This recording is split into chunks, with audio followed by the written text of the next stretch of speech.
Thank you for joining Wars of the Roses as we continue with Part 8, Grand Master Architect, Book 11 Freemasonry, from Secret Societies of All Ages, Volume 2, by Charles William Heckethorn. 8. Grand Master Architect, 408. Ceremonial. In this, the 12th degree of the ancient Scotch rite, the chapter or lodge represents the Temple of Solomon in 3 compartments. The first to the west, hung with white, is the vestibule. On its northern side is the tomb of Hiram, also white. To the south stands the brazen sea. The center of the lodge, divided from the vestibule by a white, and from the Holy of Holies by a red curtain, represents the interior of the temple. On its floor is the Scotch carpet, showing the 3 walls round the temple.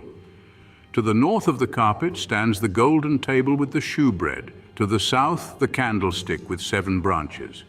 The altar of incense is placed on the carpet itself, and above it hangs the blazing star, strongly illuminated. The east is the Holy of Holies. In the center is an altar raised on 7 steps. The altar represents the Ark of the Covenant, on which are placed 2 cherubims surmounted by the sign of the glory of God, consisting of a transparent disc, having in its center a triangle inscribed with 7774. The perpetual holy fire burns in a vase on the ark. 81 lights burn on the steps, which, however, are lighted up only when the candidate is to be shown the light of the Holy of Holies. The master sits at a small table with a red cloth, and having on this the word of the order and the vestment of the candidate. The brethren wear an apron, embroidered and lined with red. From a sash, worn from the right shoulder to the left hip, the pentagon is suspended, or a gold medal on both sides of which are engraved the orders of architecture. The master is called the most powerful Grand Architect. The 2 wardens are called ancient Scotch Grand Masters, and the brethren perfect architects. The usual questions and answers are put at the opening of the lodge.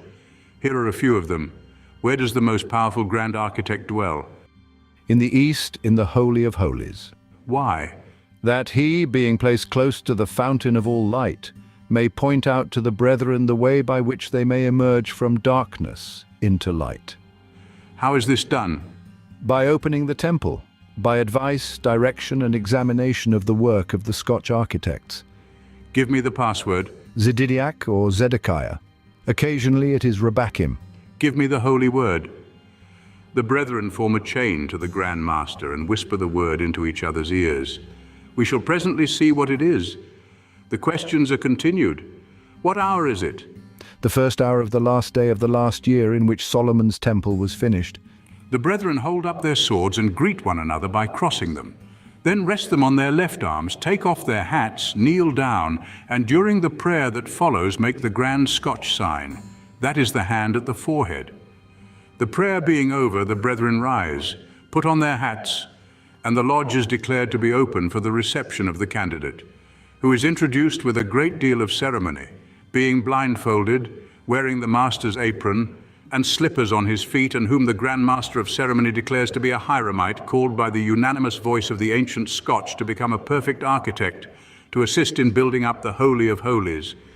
He is made to kneel with his right knee on a stool in front of the tomb or coffin, where he is catechized as to his intentions. And all being satisfactory, he is led 5 times and then again 7 times round the apartment.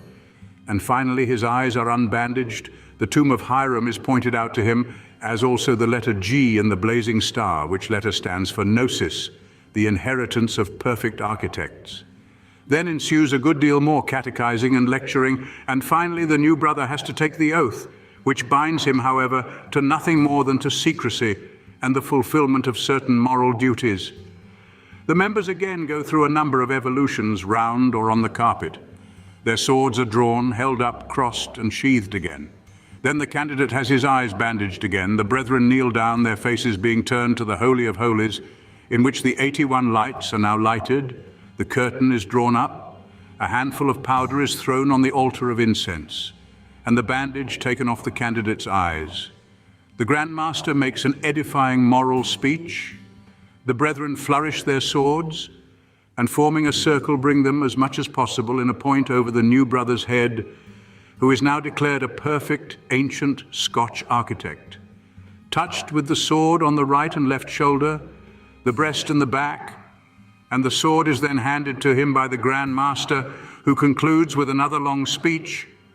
As the candidate naturally expects to be let into some kind of secret, he is told that the holy word is Jehovah, which, however, is never pronounced out of the Holy of Holies. There is also the word Gomer, but its meaning is not explained. Such is an outline of the 12th degree of the ancient Scotch rite.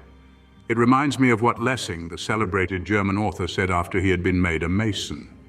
The master, having expressed a hope that Lessing had found nothing against the state, religion, and morals in the order, Lessing replied, "No, I wish I had, for then I should have found at least something." Thank you for watching, and please don't forget to share, like, subscribe, and comment, and if you can, please consider donating to Wars of the Roses. Links to PayPal and Patreon are in the description. Thank you so very much.